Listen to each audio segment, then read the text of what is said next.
What's up, Internet? What's up, Internet? It's your good friend Chase Jarvis here. Very happy to be with you right now. Welcome to another segment here on CreativeLive.com/TV. I have the great honor and distinction to be with a dear, dear friend of mine right now.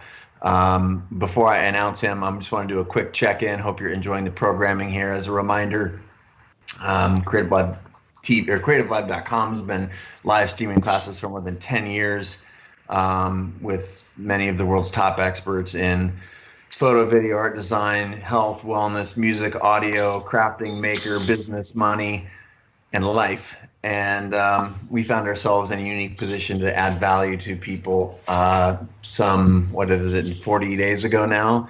So we started making a selection of our health and wellness classes for free.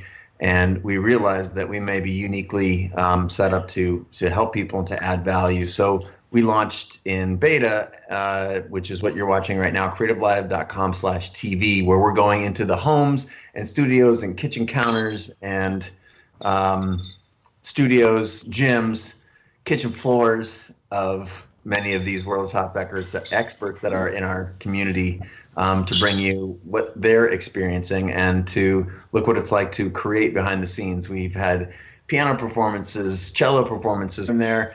I've been relegated to the garage to do my workouts. And so we are like literally in my garage right now. And I was hoping that you could walk us through some of the things that we should be doing to take better care of ourselves. Before we went live, we were talking like, hey, is this just a big workout?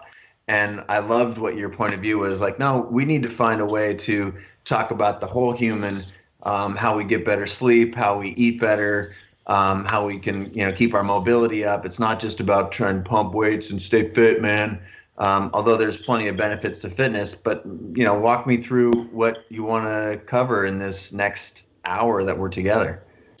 Well, first of all, I always feel like when I'm on Creative Live, it's like a family reunion. You guys gave me my breakout show, which was so great.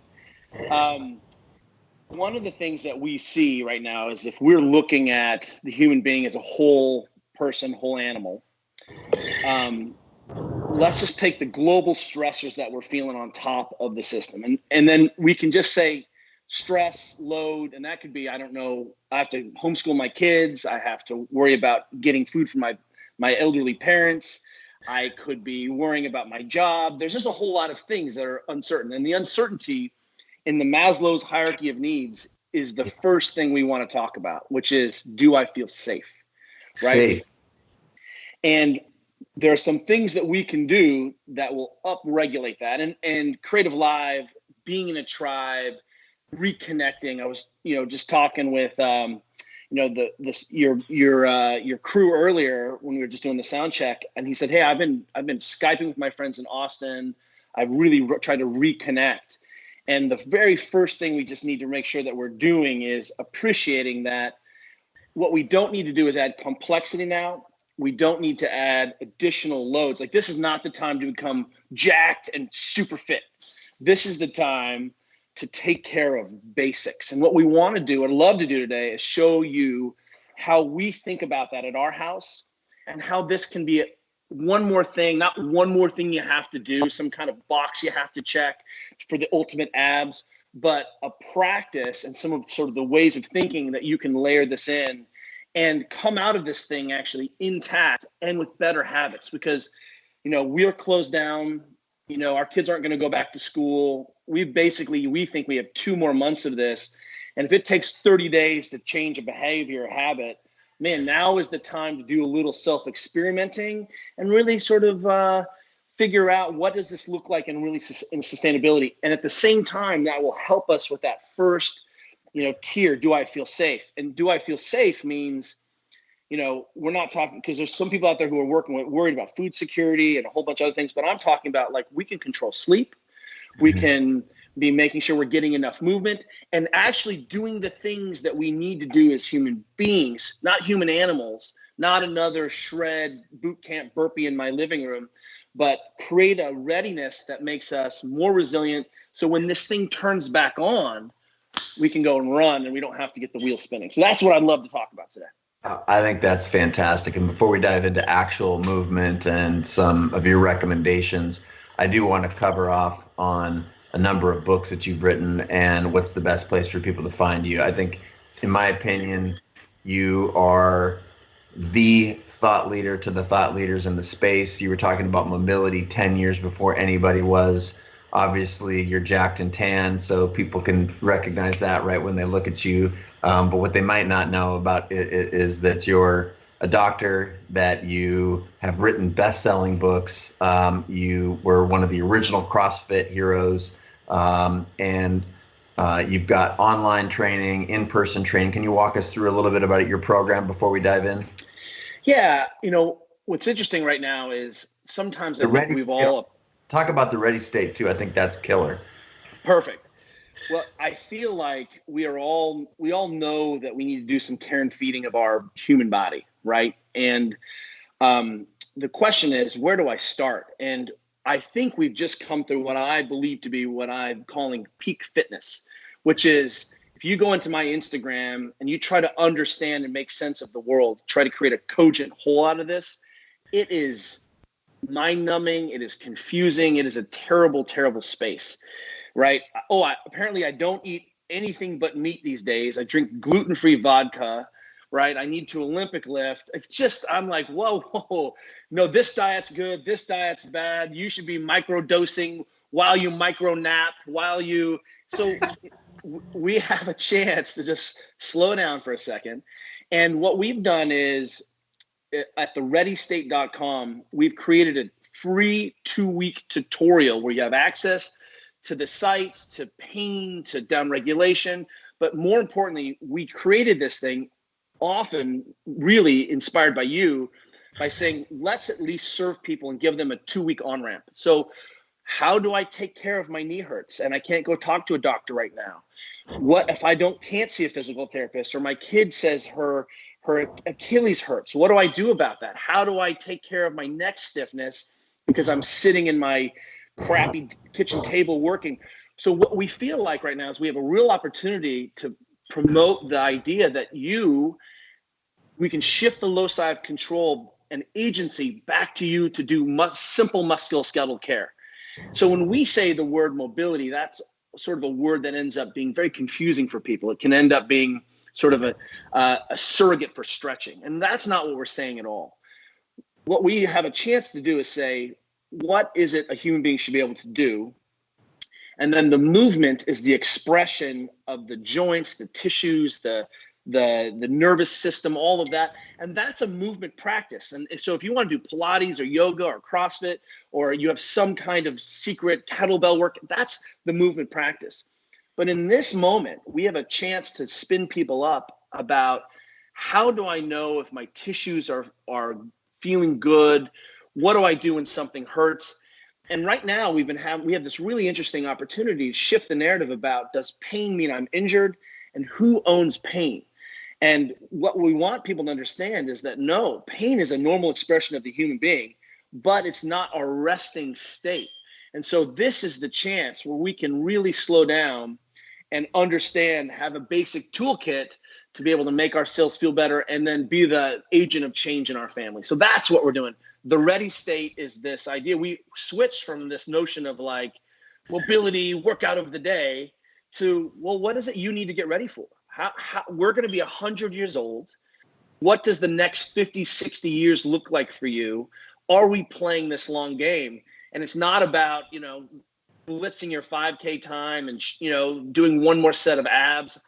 Those are really short goals. And looking good naked is a valid goal, I'm really interested that you can get up and down off the ground when you're 80 and 90, because I guarantee you, it may not feel like it right now, but we're all going to be 100. Guaranteed. That's the new world order.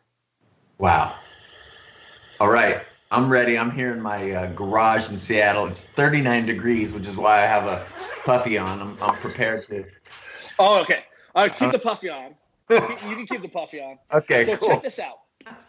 Let's start with what we think is the foundational practice, which is, can we breathe? What does that look like? Because right now, what we're looking for is what we've seen, our experience is that people's fitness and wellness is something of a kludge. And a kludge is a software system that had an original operating system, and then you just bootstrapped another piece onto it, you connected another piece, and pretty soon you have this really inelegant system that doesn't relate, doesn't problem solve, but it's the thing you're stuck with. So suddenly I'm like, I do this eating thing, and then I chase this yoga thing, and then I do this next fad, and all of a sudden there's not a cogent whole. And what we want to do for people is try to create a through narrative, try to drive some consilience into the things that I do. So the thing that I do in the morning, maybe it's sun salutation. The breathing is also the breathing that I do, so it makes me more efficient when I need to train. It's also the same techniques I'm going to use when I need to chill my brain out or get spun up.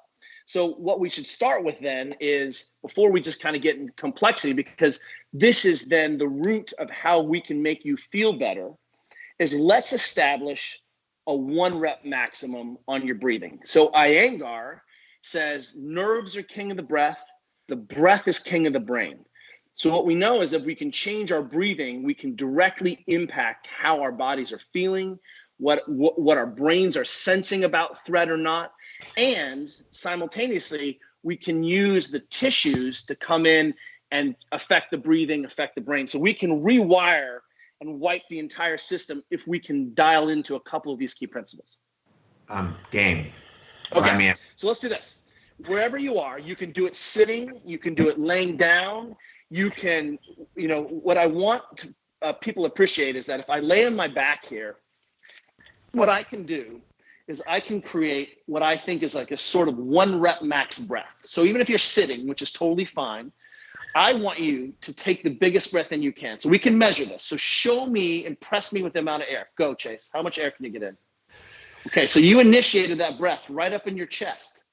That is not where your diaphragm is. So your diaphragm is in your belly, right? So when we take a stress breath, the first thing we do is breathe up in our necks. We breathe up in our chest, which is really inefficient and triggers my brain to think something sketchy is going on, because you only breathe up in your neck when you're being chased by wolves, right? So instead, let's come back to breathing. And more importantly, we're going to still have to breathe in our necks. The mistake, I think, is that we didn't appreciate what the yogis were teaching. And more importantly, the yogis weren't deadlifting 500 pounds. They weren't running. They weren't jumping, sprinting, right? So if I lay on my back or sit there, put your hands on your belly, and I want you to take the biggest breath in you can through your belly. Don't worry about anything else. You're going to look fat. Your belly's going to distend. If you're laying on your back, I don't have any gravity loads. You're in your chair. The chair is working as a spine. So just take the biggest breath you can. You're going to stick your belly out. In through the nose, out through the mouth.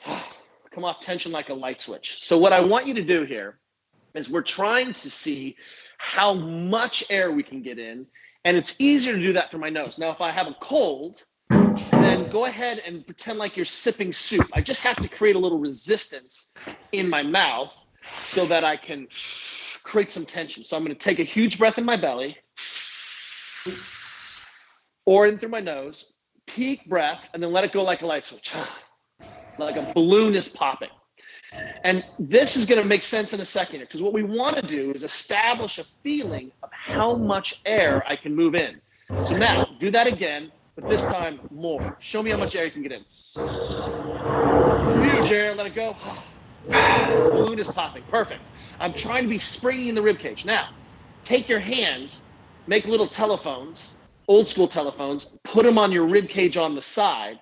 And this time, I want you to go belly first, but I also need you to expand 360. So I want to see you expand your rib cage, and I want to see the ribs get huge and voluminous on the side. So belly, so rib cage, ribs. Keep your belly big, ribs go out, let it go.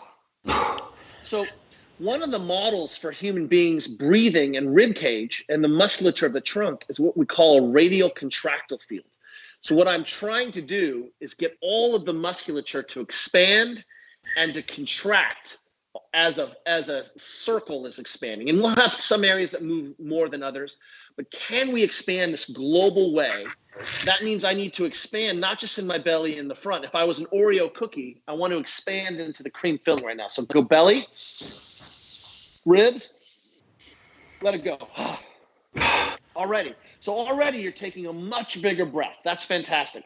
Because when we're running later or doing cycling or doing some exercise, being able to breathe better is going to make us more effective. When I'm receiving a huge load in my Olympic lifting, I'm going to have a better way to pressurize and create intra-abdominal pressure. This works at every level. So now we're going to go belly, ribs, and now show me the chest. Because when my trunk is stiff, I'm holding my kid or picking up a bag, I better be stiff.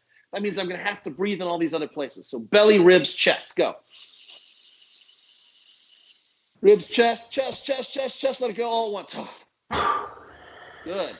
Nice job. Now, this breathing we're doing can be even better, but now we're going to go belly, ribs, chest, low back. So show me you can get 360 in your breathing. Ready? Go.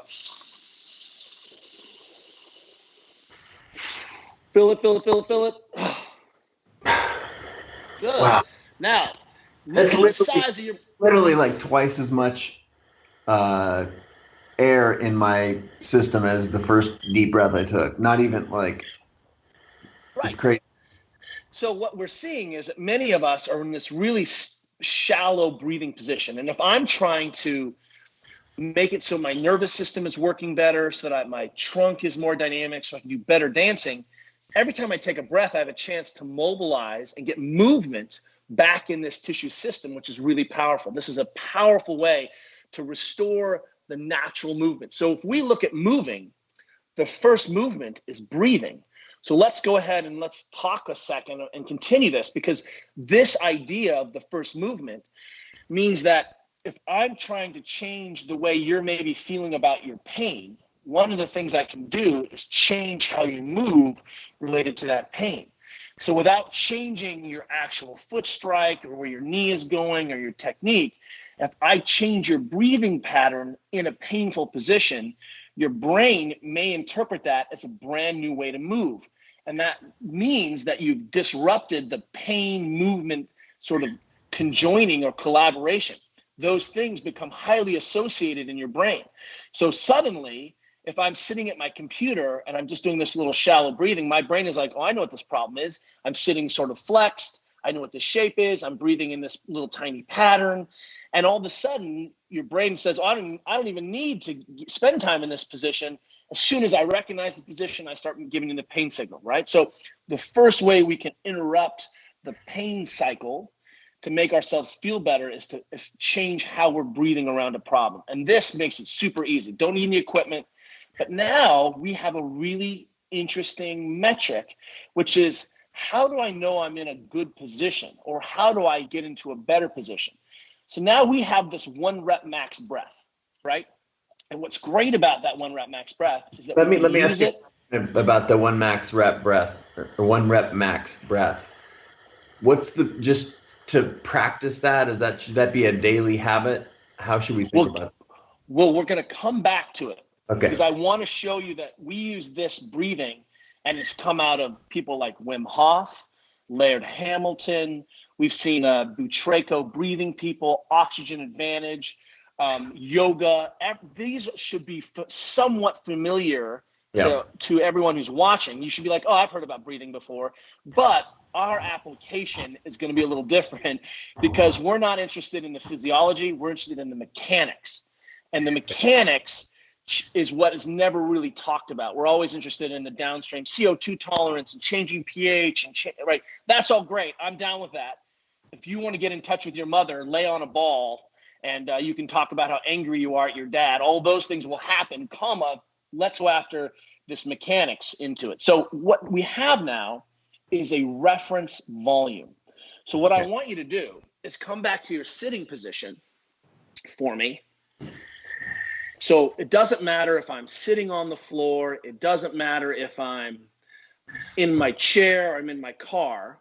Or in your cold 39 I'm degrees. in my cold ass 39 degrees. I know. It's not that bad here in San Francisco. So what I want you to do now is I want you to realize that if you sit here and I ask you, chase that volume that you had when there was no load, because suddenly gravity's pushing through my system. Suddenly I have my hips pulling on my back. Some of us may be sitting and our backs are out.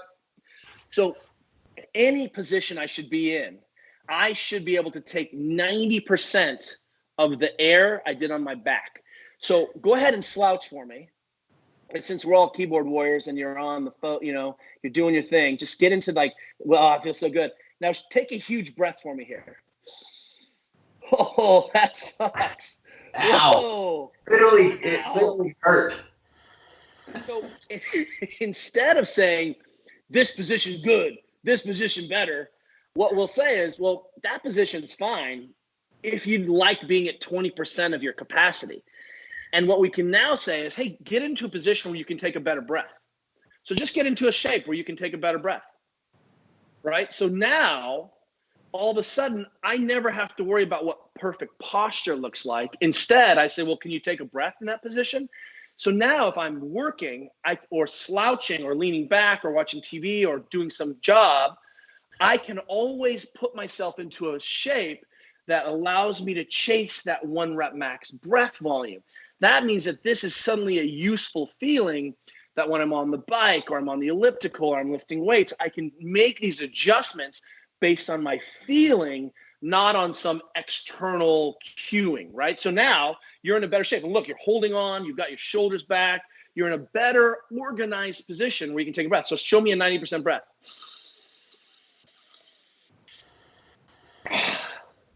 Perfect. Now, some of us are sitting there and we're like, whoa, that was like 50%. Now, this is what's interesting. Go ahead and let's do a really gnarly thing. Let's go ahead and squat.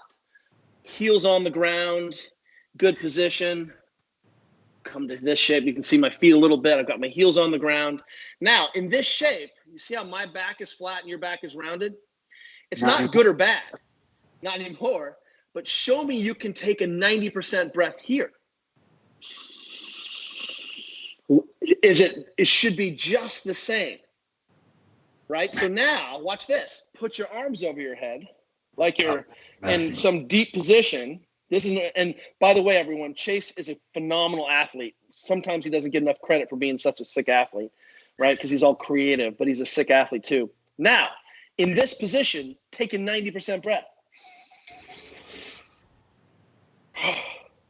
So our basic hypothesis, because if you're watching this, you may be struggling with this.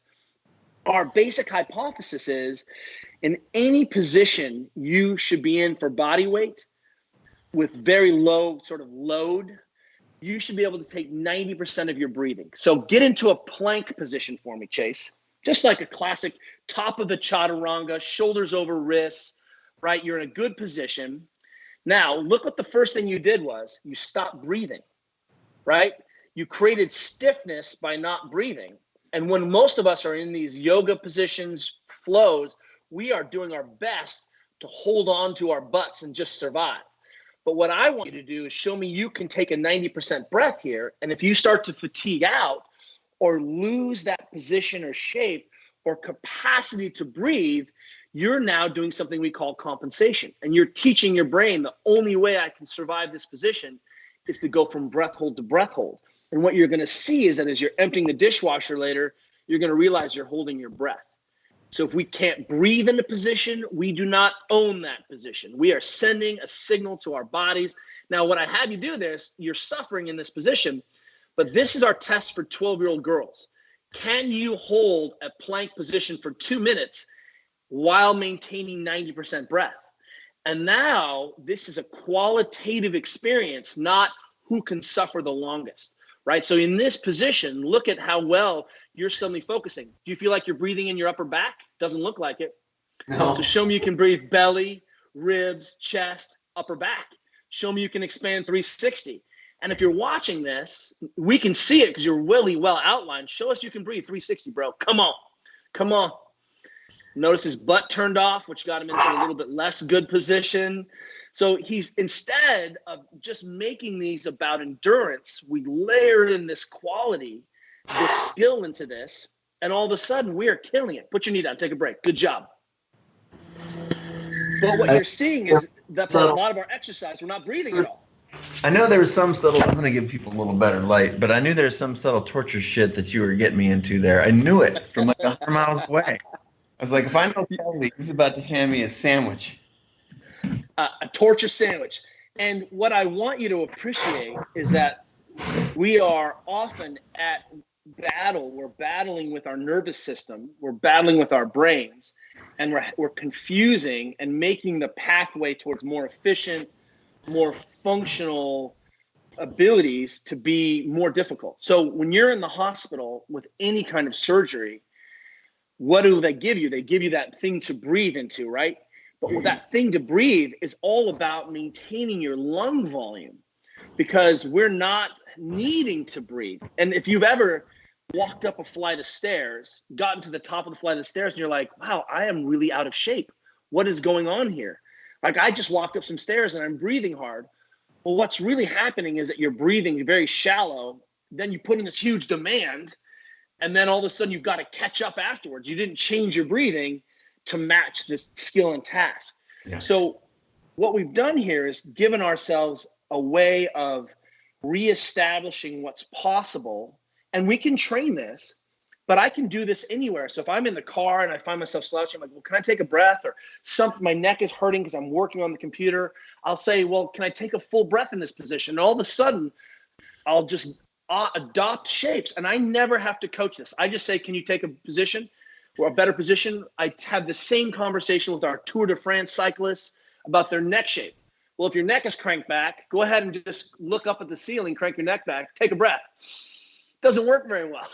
No, it actually creates pain. In the same way when I was slouched and you told me to take a deep breath, it actually created pain. And I was just thinking when you said that about your neck, like in high school football, we were taught to like crank our neck back when we were squatting because that was safe position for our back. But I was just always like, man, I actually can breathe so much better. My squats were actually better if I kept just my neck flat. But my coaches were always like, no. And I'm so glad to see all this stuff changing. It's bizarre, but like the way you're framing it makes a ton of sense. Can you breathe in that position? If the answer is no, something's wrong. So now we have this diagnostic tool all the time. So maybe my ground sitting position that allows me to breathe is not cross-legged. It's some kind of other posture. Because one of the things that I want everyone to do while we're locked at home is I want us to spend more time sitting on the ground and working on the ground. We have, for example, this is something that our friends make at Veridesk. And it's the laptop tray, and it's called the Laptop 30. I don't make any money from this. But what I want to show you is that very quickly, I can create a ground working station. And the reason this is amazing as a habit is that in our normal day-to-day lives, there is no way most of us can work on the ground, spend time sitting on the ground. It's just going to be impossible, and it's going to be not probably socially appropriate. But what's fantastic is suddenly we have to appreciate that the human being was originally a ground-dwelling person. We slept on the ground, we toileted on the ground, we ate on the ground, we socialized by fires by sitting on the ground. And there's a great hypothesis that one of the ways that the body can self-tune itself is through this ground sitting, because I have to adopt a whole lot of different sitting positions for my hips. So one of the things that I'm trying to be able to give to people as we're at home is that we don't need to add another practice in. We don't need to do more yoga. We can constrain our environment for the first time, maybe as modern humans ever. We can be thinking differently about how we interact. So if you're sitting on the couch, sit cross-legged on the couch. If you have an opportunity to answer texts while sitting on the ground or check your email for a few minutes, let's see if we can accumulate a little bit more time. Now, what we're feeling, right, is that many of us are sitting on the ground like, this is so uncomfortable. I can't breathe in this position.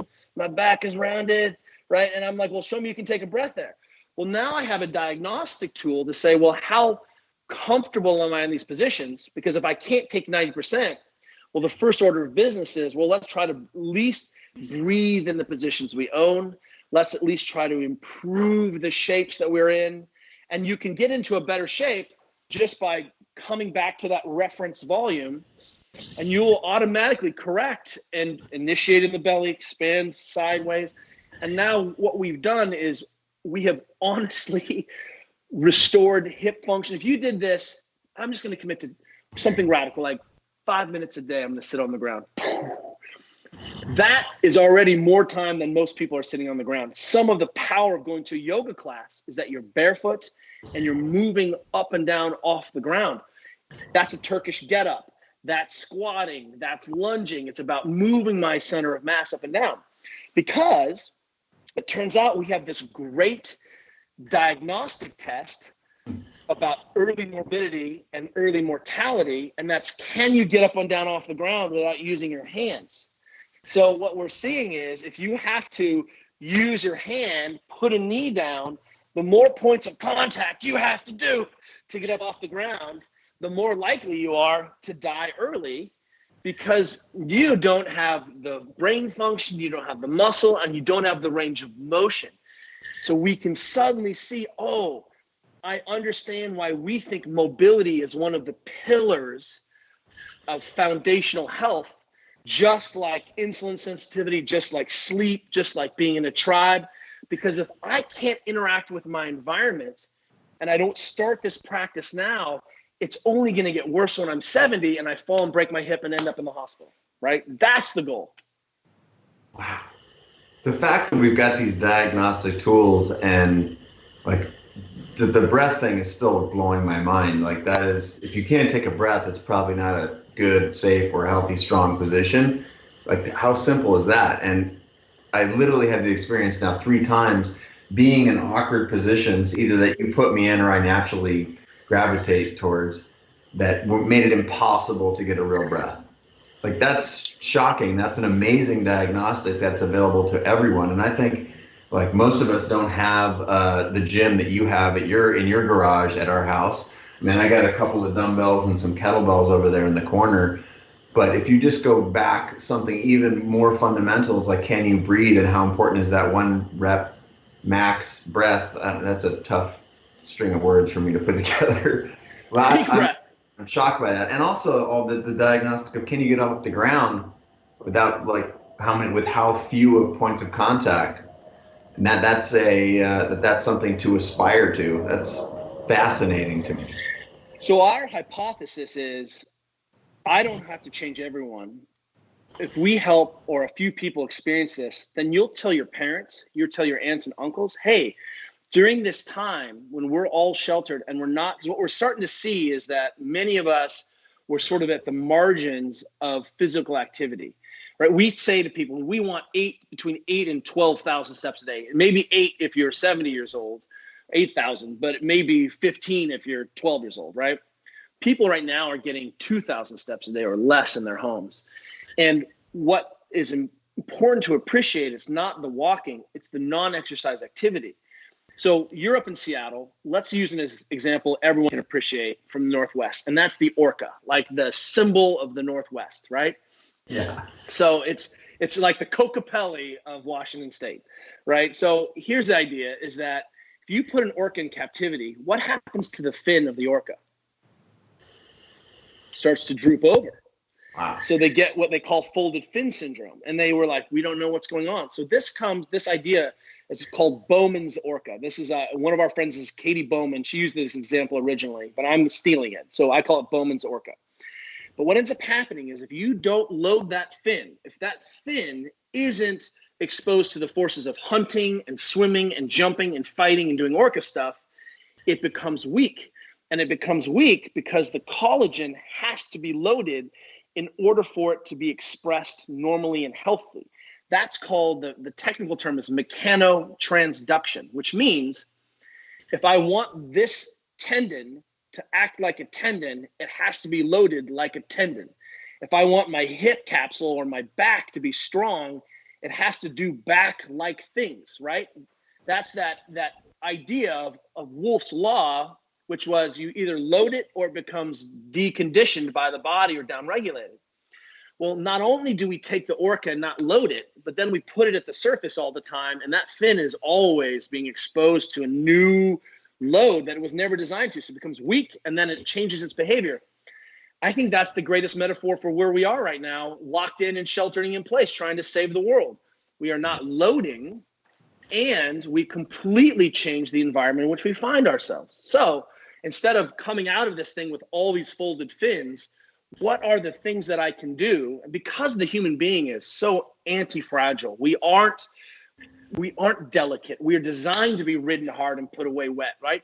But it's these simple behaviors. Right now, sitting cross-legged on the ground or getting up and down off the ground 20 or 30 times a day is enough to load these things, and certainly is an order of magnitude more loading than if you just got out of the bed, went to the kitchen table, went to the dining room table, right? Like all of a sudden, we've just changed your entire environment, and we didn't have to do another thing or make a decision or find some kind of, personal resolve that, like, some iron will, I will exercise.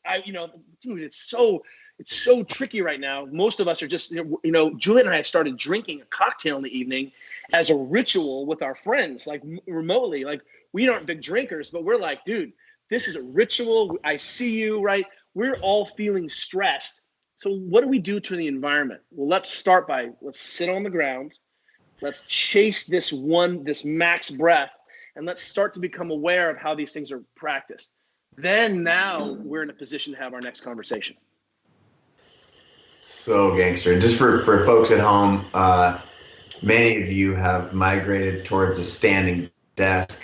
Many of you you don't know where that came from culturally, as an option, or a desk that gives you variation to sit and stand throughout the day. All of these things that are commonplace now. My man Kelly was talking about that 10 years ago.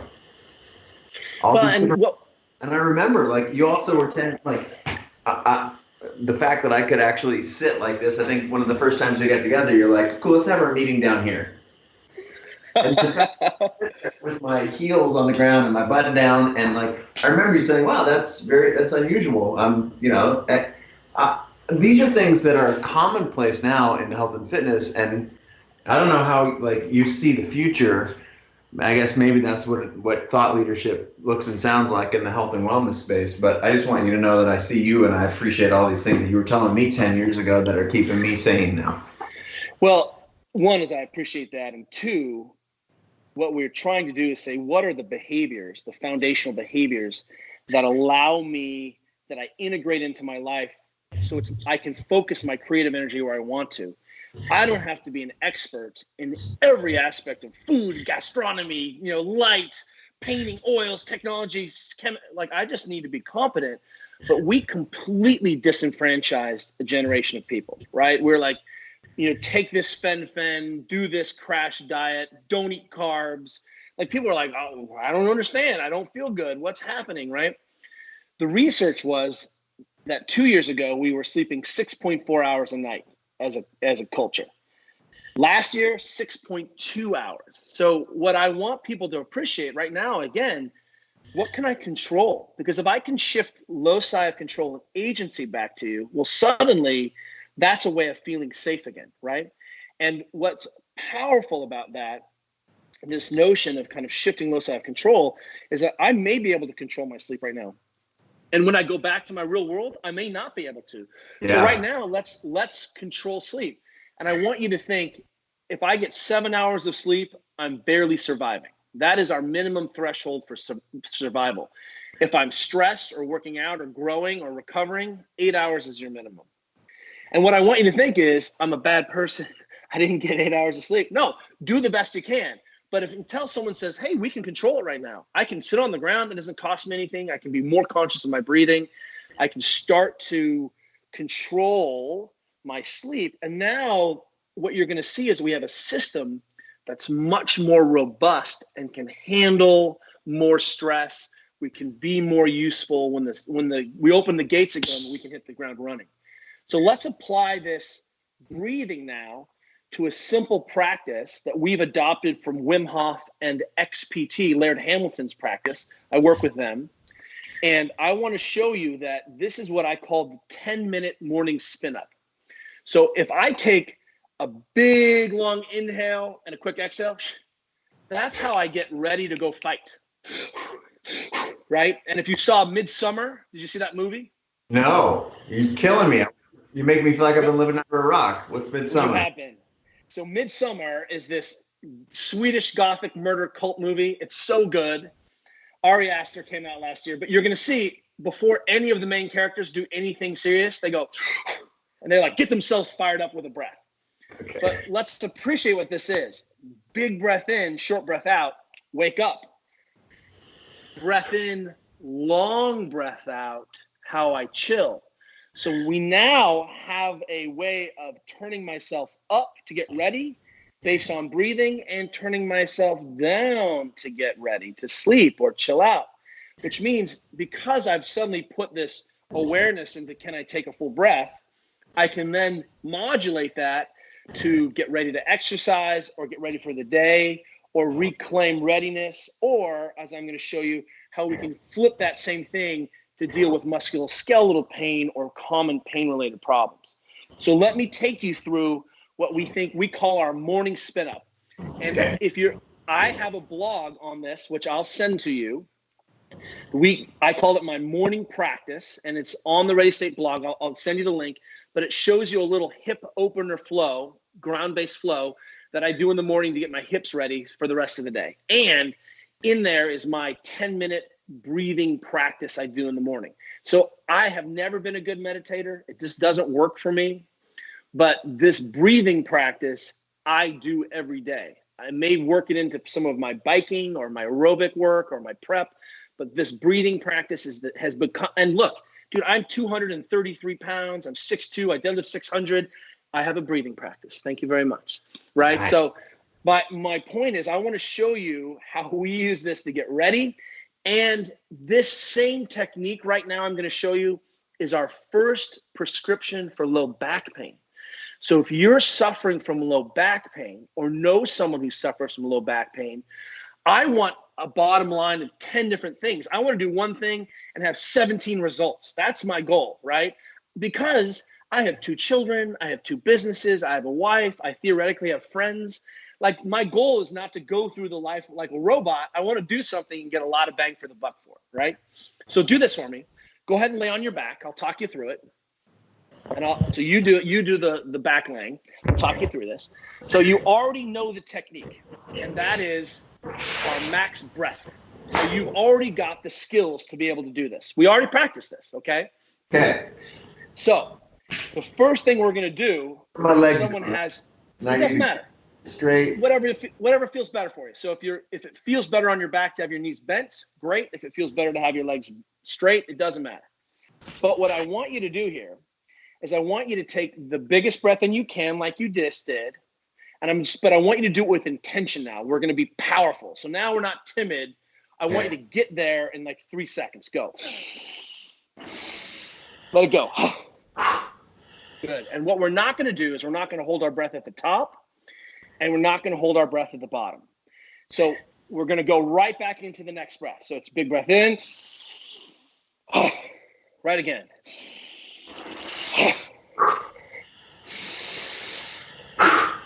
But I want you to be disciplined about actually getting in the most air you can. Don't be in a hurry to get the next rep, right? That's our old model. This is quality. So what I want you to do is to beat your record on the next breath. Bring your awareness. What part isn't moving? Can I put my hand there? How do I get more air in? What part feels stiff? Can I bring some attention there? Expanding 360, okay? So here's what we're going to do. Now you have the technique. We're going to do 2 minutes of that. So everyone who's joining us, if you're sitting in a chair, you can do this. You don't have to lay on the ground. You can do this in any position. It just turns out that sitting laying on the ground gives you the most access to your breath power, and sitting I got a little bit more compromised, but it'll still work, okay? We're going to go max breathing for 2 minutes, and at the end of 2 minutes, we're going to do an exhale, and we're going to hold our breath as long as we can on the exhale. So you're going to breathe all the way out, and then you're going to chill and not breathe again, okay? Oh my God. Let me warn you. Am I going to pass out? Well, you're already laying on the ground, so it's not bad. You won't pass out. But if you did, you're safe. And also, let's talk about that for a second, because people are suddenly like, whoa, this is extreme. I'm like, you're saying breathing deeply is extreme? Are you saying that you think you're going to get injured breathing? Is that what you're telling me right now? I don't think so. I don't buy it. So this is the safest thing we can possibly do. And notice that if I have pain in my back, look what I'm doing.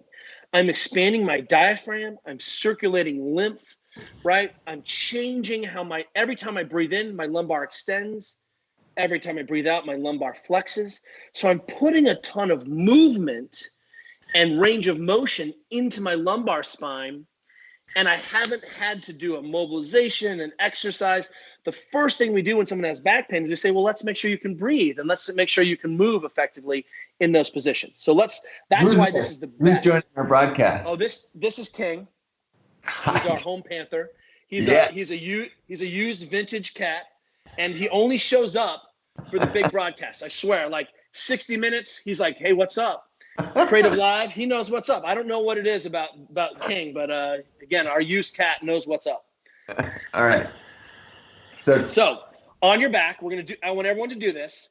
And what I want you to pay attention to is, are you able to maintain the breath volume for 2 minutes? Because what you're going to see is that you're fatiguing out, and you fatigue out because you suck, because you're weak, because you're stiff, because you're not skilled. And those are very trainable things, right? Yeah. So here we go. I'm going to pull the clock, and all I want you to do is just do your best breathing that's available to you right now. If you're stuffed up because allergies, breathe through your mouth, but put the tongue to the roof of your mouth and like kind of hiss through your mouth if you need to. That'll help you get more air in, a little resistance. All right, here we go. Big breath in, go. Belly, ribs, chest. Fill it up, fill it up, fill it up, fill it up. Perfect. Keep doing that. Expand 360. Put your hands on your ribs, right into my next breath. If you get crampy in your mid-back, that's because that mid-back hasn't moved in a decade. Fill your ribs, fill your belly. We're measuring VO2 max for a lot of people on carburetors that have been shut down and little tubes. So let's see if we can improve this ventilation. Good, you're coming up on 1 minute. Keep going. You got the nose, do it. Breathe into that low back. Look at how much motion is happening in your trunk. Your chest is expanding, your belly is expanding, your ribs are expanding. And then that quick breath gets me to be springy, restores that springiness. The Chinese say you're as old as your spine. So if your spine is stiff and not flexible and dynamic, that's going to be a problem for us. 30 more seconds, but this is the easiest way we know to change that position, change that behavior. 20 more seconds. Chase that big breath. You have 2 minutes of practice. You should be breathing better and deeper and more powerful because of all the practice you're doing. Fill it up. All right, we're going to go big breath in, blow it all the way out. Long, slow inhale, blow it all the way out. Let's go. Big breath in and exhale, and do not breathe again. Last breath and go. So now just sit here without breathing and watch yourself. And what we're doing here is we have hypersaturated all of the tissues with oxygen. Your oxygen tank is topped off, but the trigger to breathe is actually CO2. So your body and brain does not need oxygen right now, but what's happening is your CO2 levels are screaming at you to breathe. Well, it turns out that when our brains become CO2 intolerant, when you need to breathe, just come back. When we have the drive to breathe all the time, that is one of the triggers for feeling stressed. We mouth breathe, we breathe up on our chest. And what we're trying to do is make our bodies more comfortable with higher CO2 levels. This is one of the ways we can be less freaked out. All right, that was a minute. Great job. Come on up. Whoa, you just held your breath on an exhale for a minute. Wow. It actually felt, there was some euphoria. I cannot believe how much movement. And when you were saying, now if your back is cramping, my back was in peak mid back, just like a lockup. So what's great now is that you have the most powerful meditation breathing practice known. It's a mechanical ventilation practice. And where I want you to practice taking the biggest breath in you can, let it go. A simple template is this. Do that for 2 minutes, then hold your breath as long as you can. As soon as you need to breathe, 2 minutes of breathing, then hold your breath as long as you can. And repeat that cycle for 10 minutes. First thing in the morning, go pee, have a coffee, lay back down, get it done before your kids get up, right? And what you're going to find is that that will prime you, get your diaphragm primed, turn everything on, get your brain ready to go. And then when it's time to go work out later or do a yoga practice or something, you've already touched the corners. You're already spun up and ready to go. If you have back pain or you're really stressed, lay down. Do that in the middle of the day. Don't do that before you go to bed because it will wake you up and fire you up. I totally like buzzed right now. That's right. That's right. The yogis were getting super high. Yeah. So what's amazing is that when you get more comfortable with higher CO2 tolerances, so that my brain recognizes that CO2 level is okay, then what ends up happening is I end up stripping off more oxygen off of the hemoglobin. So for me, when we started doing this, we saw changes in our hematocrit, which is how much oxygen our blood can carry. And what ends up happening here is that your brain starts to turn on the signals to have more red blood cells, to get better at carrying oxygen. And what we see is that when people begin this practice, they suddenly find a 5th gear, a 6th gear, and a 7th gear because they're actually able to use the oxygen in their bloodstream because the CO2 is high. But in times of peak stress, when I have that high CO2 level, my brain thinks that that's a stressed state. And most of us are in that stressed state all the time. So one of the ways we can change pain and change my stress is to get my brain more comfortable with those higher CO2 levels. But also, I can help my back feel better. Also, I can improve my aerobic function. Also, I have a meditation practice. And also, I'm practicing breathing, which is welcome to being a human being, right? So I get 17 things. You don't have to believe in any of this. Try this for a week because you're locked at home, and I guarantee you it's going to change your life. When I'm a stressed animal, sleep deprived, I've been on a red eye from the East Coast, I hold my breath for 45 seconds. That's how long I pop in 45 seconds. Wow. When I'm rested, feel loved and appreciated by my amazing CEO wife, I hold my breath for 2 to 3 minutes. So I use it as like, wow, how trashed am I as a human being right now? So now I have another diagnostic tool. Can I breathe in this position? Well, I can't even hold my breath in this position. So it's a nice metric and practice.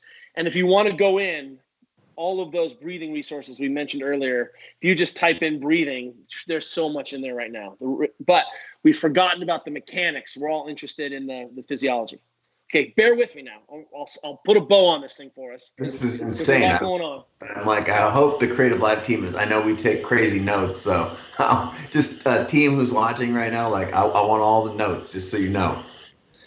Now, do this for me. Grab a roller or grab a kettlebell for me.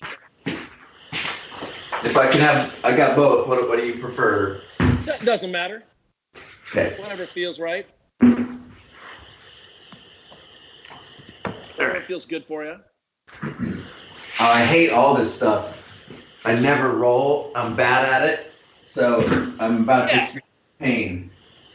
Well, how about this? Let's make sure that we're doing rolling better. Let's make this, because no one likes this because it's painful and it doesn't feel like it's getting me, you know what I mean? It doesn't feel like a good use of my time. So now, if you lay on, could be a wine bottle, this can be a kid's basketball, whatever you got, use, right? Smoke them if you got them. So what I want you to do is I want you to roll side to side until you feel, just doesn't matter. Put it somewhere in the middle of the calf. Where is that? So go right in the middle, just go right in the middle of the foot, just like the calf, the leg. Okay. So, and I want you to roll side to side till you find something that feels ugly and not pretty. Oh, it's already there, bro. What's up, soccer player? Okay. So now, if you need more load, put one leg on top of the other leg. And I want you to go from one side, and I want you to swoop to the other side. Did you find something? Okay, stop. Now look what happens. Not breathing. No, definitely not breathing. So the first thing you did was introduce a pain, and you're like, freeze, talking, make pain, right? So let's tie in our breathing now back into the whole system. So if I can't breathe in a position, I don't own a position. So can I take a full breath as I'm working? And what's nice now, as our soft tissue basics, is that if you are working on something and you're worried about hurting yourself, the secret mechanism of protection here is if I can take a full breath in this position, I'm working appropriately. If I cannot take a full breath when I'm working on some part of my body, I'm going too deep. So if someone says, I want to give you a massage, and they crank into your neck and it's so painful you can't breathe, you're not actually making it better. You're creating another problem for yourself, right? You're telling yourself, guard this position. It's so painful, we've disrupted your breathing. And if I'm trying to chill out at night, I want to tell my brain there's no threat here. And if you've ever had a massage, you don't get up off the massage table and say, let's fight, let's run, let's sprint, right? You're like, I'm all blissed out, right? So one of the ways we can control the brain is through the nerves. Nerves are king of the breath is king of the brain. So now we start to integrate these things. So if I find a painful spot, rolling on a ball, on a roller, on a rolling pin, on a bottle of wine, whatever it is, I stop. Now watch the breathing. I take a 4-second inhale. I contract into the roller for 4 seconds. 3, 2, 1, 8-second exhale.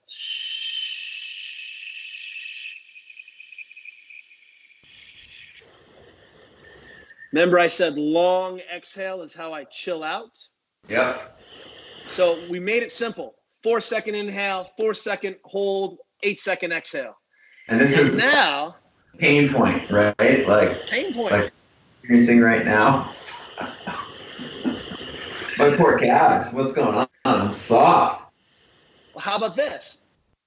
Haven't done anything here for a minute, right? And what we see is people do this, and they're like, "Yep, I'm done," and they didn't get any benefit from it, so they don't do it again.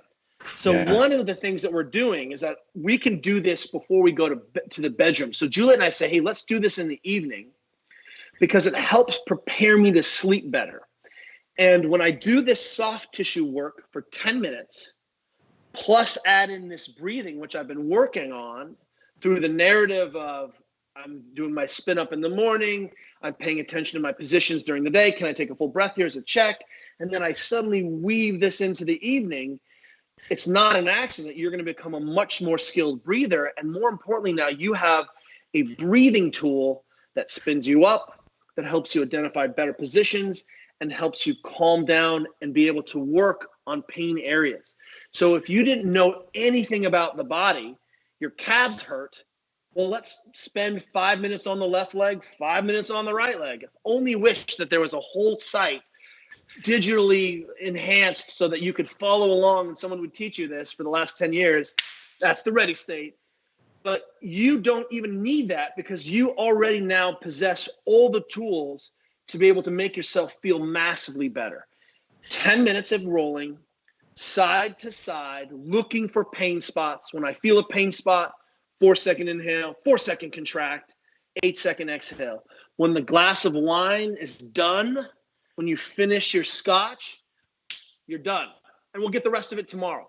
And that easy. And this is such a simple way of adding in a couple net behaviors that when we go back out into the world, we can hold on to and be sort of more efficient at handling the stresses, handling the loads, and being prepared to live 110 years old.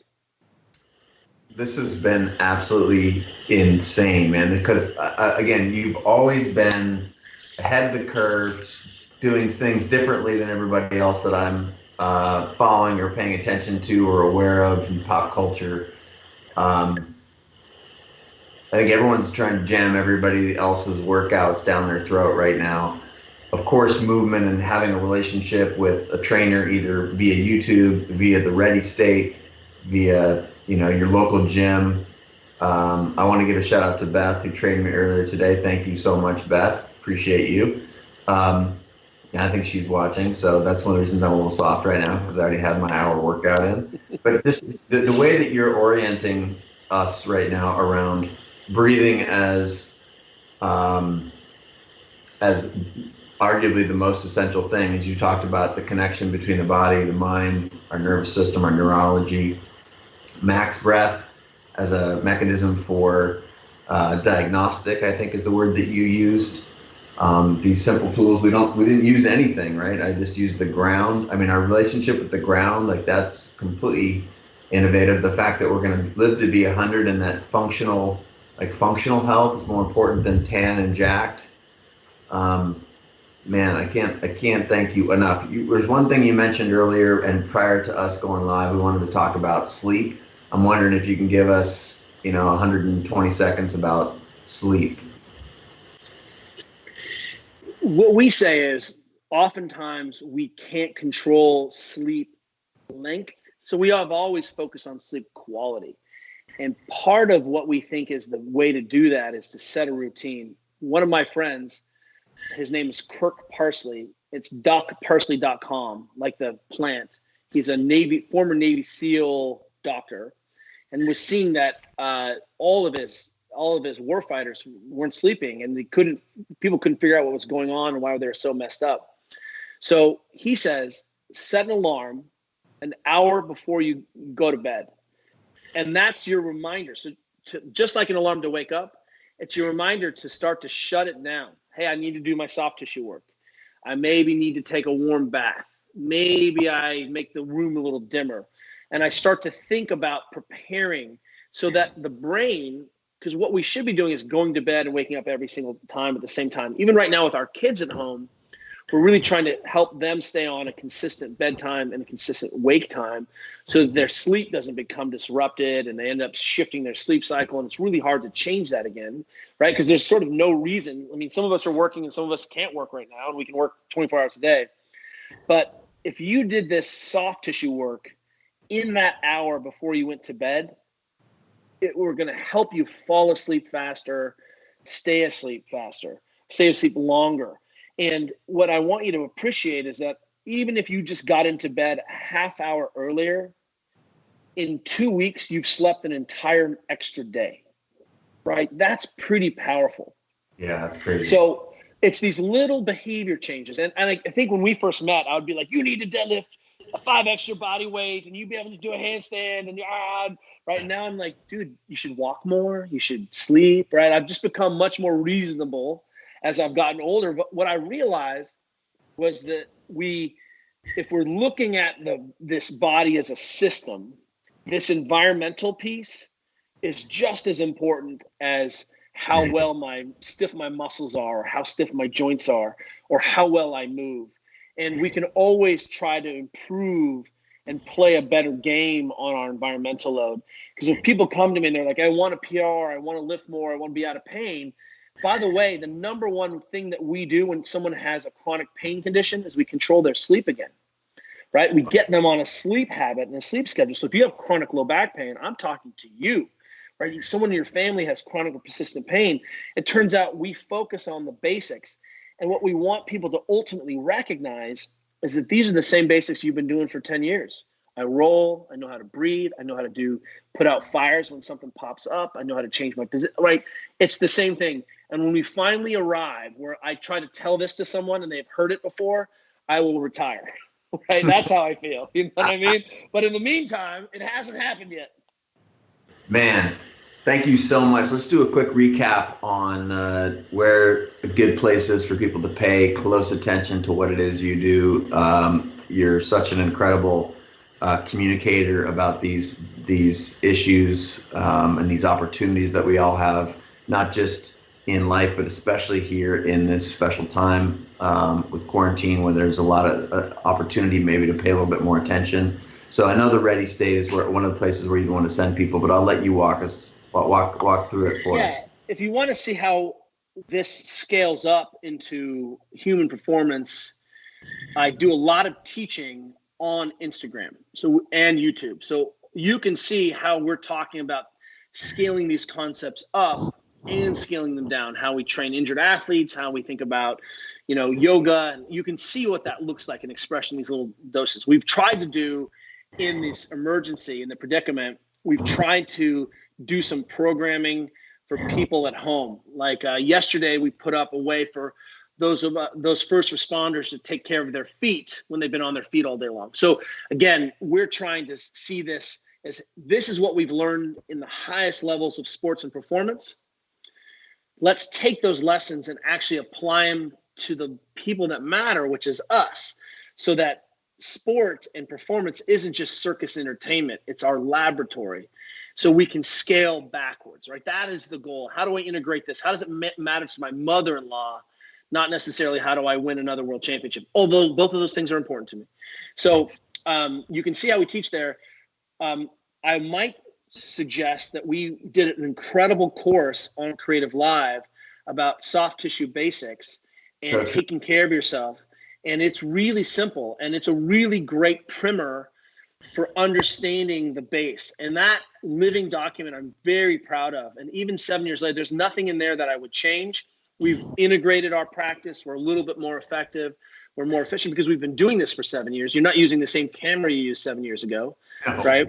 Right. So, but that's what I love about your course is that it's like time and time again, and one of the ones that I recommend because it's so foundational, and you've done it. Like that's part to me. Like if something is complex, I go to the person who can make it the most simple for me. To me, that's not just a sign of intelligence and good looks and being a dashing international superhero, but it's just an amazing quality to be able to do that. So I rush to you, and let's not hide here. Like every once in a while, I will like get injured, and you're the first person I'll text. I'm like, guy, I messed up. Like, help. And your ability to take a complex system like pain management and recovery and all those things and prescribe something very, very simple to get my ass back is unparalleled. So I want to say thank you. You're so welcome. And let me just finish by just saying we now our traditional systems that we leaned on have been disrupted. And there's a company we love, and they make this sticker that says, no one is coming, it's up to us. And right now, I think we have a really powerful opportunity to reimagine some of the things we took for granted and to think about our society. And what I want people to appreciate is that your pain and your well-being is up to you and very much in your control. And it's amazing when we shift that responsibility and hand it back to you and say, you can't mess this up. We trust you. We see that people are solving complex problems. And then when they really need help, they go get some specialized help. Like if I need some technical thing, I go to the best. But the rest of the time, I'm monkeying around. And what we're really believing is that people are far smarter. They've just never been given the tools to take care of their bodies, or no one ever said it was important. And this is our moment to re-empower us at home and to take care of our families. And musculoskeletal health and pain, that's on mine. That's on my watch. So articulate, so clean, so crisp, so fresh.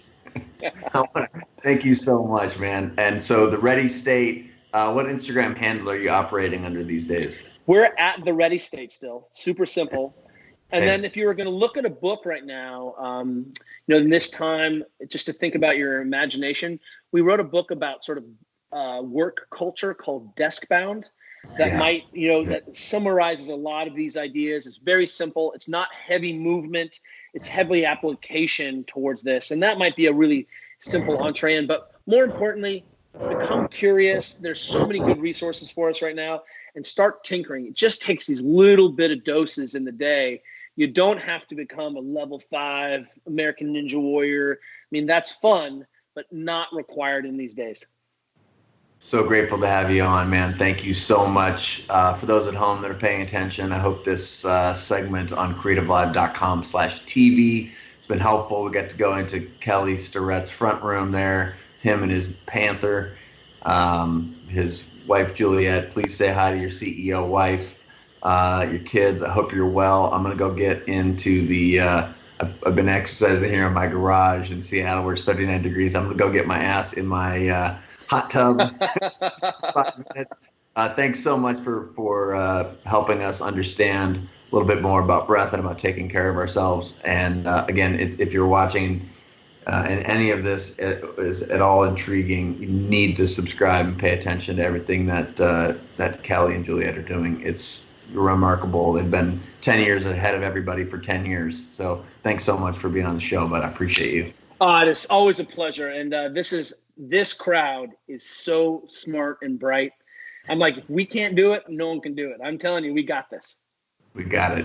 All right, man. Thank you so much, bud. Thanks, Signing brother. off. Best to everyone. Appreciate everybody for tuning in, and stick around. We got other cool stuff coming up, including at 12 noon, a performance from someone very, very special, 16 Grammys for Mr. David Foster. He's going to do a piano performance for us. His new album drops today. I think he's basically written songs for probably the top 35 people that you can name in music, including the likes of Michael Jackson and Madonna. His star on the Hollywood Walk is right next to the Beatles. He's a legend, and I can't wait to tune in at noon or 12 or 12:30. I think it's called 12, but I could be screwing that up. Hit the little carrot schedule on the creativelive.com/TV, and we hope to see you then. Thanks for paying attention.